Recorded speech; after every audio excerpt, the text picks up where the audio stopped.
Greetings! Welcome to the Devlog for hot dogs, horseshoes, and hand grenades. We're going to start off as always with a quick sound check. Make sure your speakers aren't up too high. Wonderful. Actually fired all the shots this time. So, what have we got for you this week? Well, I have been working the canvas. I've been doing all sorts of goofy stuff, but I'm going to jump right into something that has been requested for a long time and took a major system rewrite to make happen, which is that folks have asked for ages whether they could spawn lock bangers. And this is something that was surprisingly difficult to do, and I needed to do it specifically for the ability to save bangers in this sort of save system, have thing flingers, throw bangers, and such. But it's not all done yet, but just to demonstrate, for those of you who haven't played with the banger system, this is our Looney Tunes logic explosive maker. So I can take a bucket here and let's throw some grenades in it, and then let's throw a radio in it. Perfect. That's logic right there. Shove it in. Come on. Go in. You can fit. There we go. Perfect. Boom. So we have ourselves a remote banger.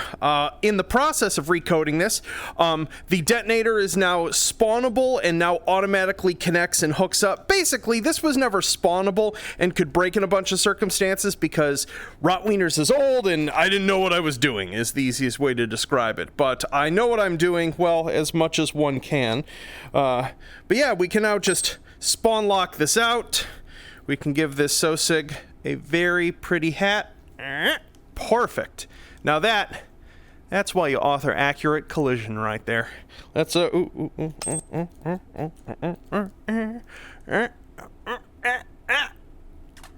can do it. Yes. Perfect.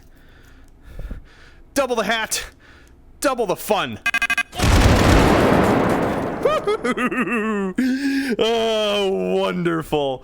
Oh, I had forgotten how much fun these were to make with. Let's make a different one. Let's do. Oh, where are you? There we go. Yes. Oh, it has indeed been a while. So yeah, so let's get ourselves a tin can. I can't remember if these had capacity limits or not. I think they did. Let's put that in there. Let's put box of bang snaps in. I believe this makes us an impact banger.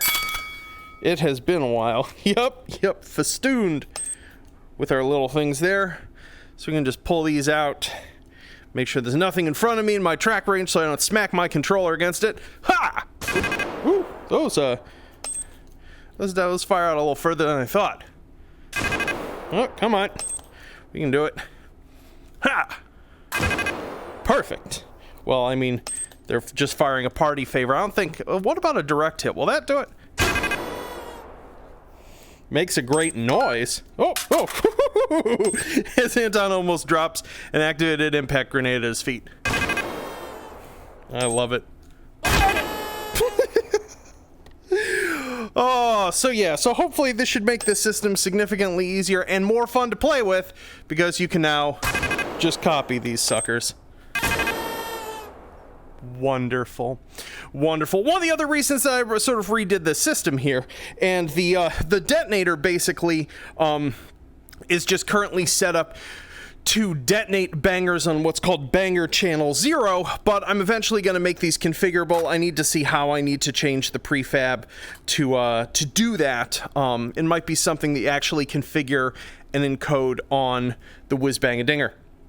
But it should make it possible for you to, I don't know, set up a scenario, set up a puzzle, set up, I don't know, just whatever you want, with a whole bunch of remotely sort of triggered explosives on various different channels. You can have it so pulling a lever sets them off. You can have it so that a pressure plate sets them off, or a volume, or what have you. Really, just whatever the limits of your imagination are.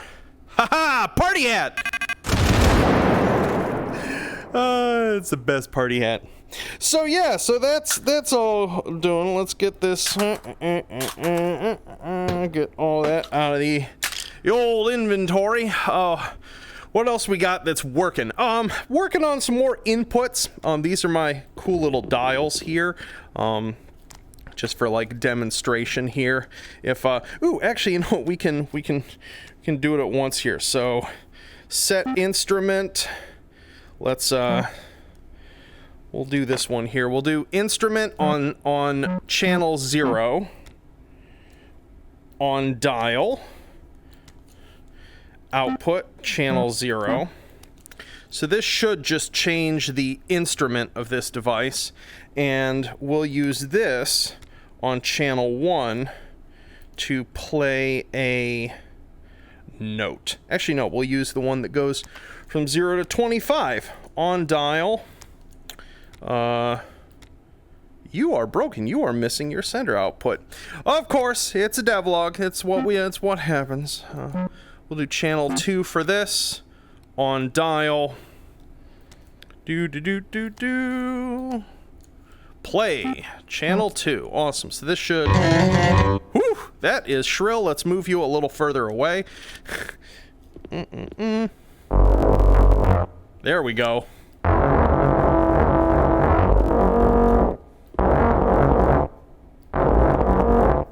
It seems to be actually my my problem here is my on dial is firing every single frame. I think I'm moving this instead of every time the dial is changing, which is another bug. But yeah, but just to give you an idea, that's some other sorts of inputs that I'm working on. There'll be a bunch of different versions of it that won't be broken. We got ourselves a lever, just as another version of the switch, which of course is also physics active. Wonderful. And then the big thing that I worked on, which isn't that exciting visually, but is easily some of the most complex things I've built so far, is these two suckers. These are, while not looking very exciting, these are going to be the workhorses of when we want to make something more like a game mode or a complex scenario. Using this system. This is the event monitor and the event trigger. And basically, event triggers are devices that can fire enter, stay, and exit events on a certain frequency when they detect a player, a SOSIG, on an IFF, or a specific object. And they essentially communicate with this says SOSIG path node, but this is actually what's called a volume. It's a new type of node, which our pointer tool, which we saw last week, can be used to set things like groups for things like spawns. Delete that there. Or can be used for patrol paths. This is a new type. This can be used to define a volume. So let's imagine for a moment we wanted to set something up where an event fired, that light turned on or something exploded when a SOSIG came in this room with us. What we could simply do is define a series of points. First one in the corner there. Second one in the corner there. Third one in the corner here. And then fourth one up here. And we are now inside this volume, and this basically any event trigger that we want will be able to hook into volumes on this channel, and we could use this to drive anything. And as I said, we could use it, that event could fire anytime the player or an object or a SOSIG enters this volume, exits this volume, or at a certain tick frequency with them just being inside it. And the volumes are super simple to manipulate. We can move these points. Come on. It's a little harder when they are further away like that. There we go. Can pull that down there. We can pull this over here. So the way that this volume works, I'm gonna go ahead and actually delete all of the points on it so it's easier to see. Come on. As you can see, some of my volume casting is a little fiddly. I may need to make those little collider's a little larger. When we place the initial points, this can actually just like raycast against anything you want. So I could just hold this here and go 1, 2, 3, like so. That's the smallest number. And basically the first 2 points that you place determine the sort of forward direction of that volume. And then the third and any further can determine, essentially the volume will expand to encompass any number of points you place. So, isn't that neat and handy? This sort of came out of wondering, like a volume authoring is one of those things that you can have like fairly complex transformation tools. It can get very fiddly. So I wanted something that was in really configurable and controllable off another surface. But the most common thing that people are going to want to be able to do is just go, I want something that's between here and here sort of thing, and just boom, volume authored close enough. And I wanted to make sure that that was something that you could just click 5 or 6 times and have something good enough. You could adjust the orientation of your volume carefully, like so. Be like, oh, a little further that way, a little further that way. Boom. And this will similarly be used. I'll probably end up authoring a similar sort of system for if you want to restrict the player in a given scenario to being in an area, similar to how Take and Hold does it. So yeah. So there you have it. That is our volume system. To go with it, with the trigger, there's also something called an event monitor, which, as you can see here, is actually a CRT monitor type object. And these are more like global events. These will be able to be hooked up to a volume if you want. I don't have the UI element in there, but by default, they're global. And so you can have an event fire if the player is damaged, if the player fires a gunshot, if a SOSIG on an IFF dies, if a power-up is used, if an object with this object ID is picked up, etc. So between these and the volumes and such and the stuff that already exists, we're getting pretty close to being able to basically sequence most of the things that you would experience in a traditional first-person shooter level. There's still some stuff involving sort of like player health and being able to configure that, which is actually going to be what this object here called an enforcer will be for once that's up and running. But we are getting here. Basically, what my plan is, once this system sort of reaches that sort of critical point of usability, is to actually make some examples using it for you folks to play and see how they work. That sort of riff off of different sorts of shooter genres, so you can see exactly sort of the breadth of gameplay that you will be able to author using this system. Cool. I think that's everything for now. Everything else is just sort of like partially functional. It's a mess in here. Let me jump out of VR. Yo! So, that's what's been going on. I've had, honestly, just like one of the like most explosively productive past couple weeks working on this. It's just been so inspiring, and I've got all sorts of awesome content coming in for this system. I've got some level content coming in for this system that I'll be ready to show off sometime soon. Other stuff that's from a functionality standpoint, just to give you an idea of like some of the objects they're building, is that some of them are still abstract that need to be worked on. Things like I said about like enforcing player health, things about like setting player spawn positions, and things like that in a scenario. Other ones are more sort of like physical, like teleport pads, which, yes, once I get the sort of default event ones, I will be making the Meat Fortress NG's teleport pad system as well in some capacity. It'll work a little bit different because that's the NG stuff should be dynamically buildable. It shouldn't be this thing that's a fixed part of a scenario. It should be more like a power, like the turrets and like the dispenser and stuff. So that will that'll be done at some point. What else do we have here? What is some of the other stuff that I'm going to be building? A series of sort of like sensors, like a sound sensor and a visibility sensor, and those are going to actually use AI entities like the SOSIG. So they're going to see and hear exactly like the agents in H3 and work by the same sort of set of rules, and you'll be able to set up certain things involving sort of like event thresholding. So you'll be able to set up a really sensitive sound sensor that will hear like, you know, any sort of like quiet event that the agents can hear, like you know, a cartridge clattering on the ground, but they'll be able to be set to only hear a gunshot. So yeah. And just, yeah, a whole bunch of toys. It's probably better if I just wait until they're built and you can see them. But suffice to say, there are dozens of other sorts of toys and objects and things in production in parallel on this system. I've got a bunch of artists working on stuff. We've got a bunch of sound stuff in production. I'm just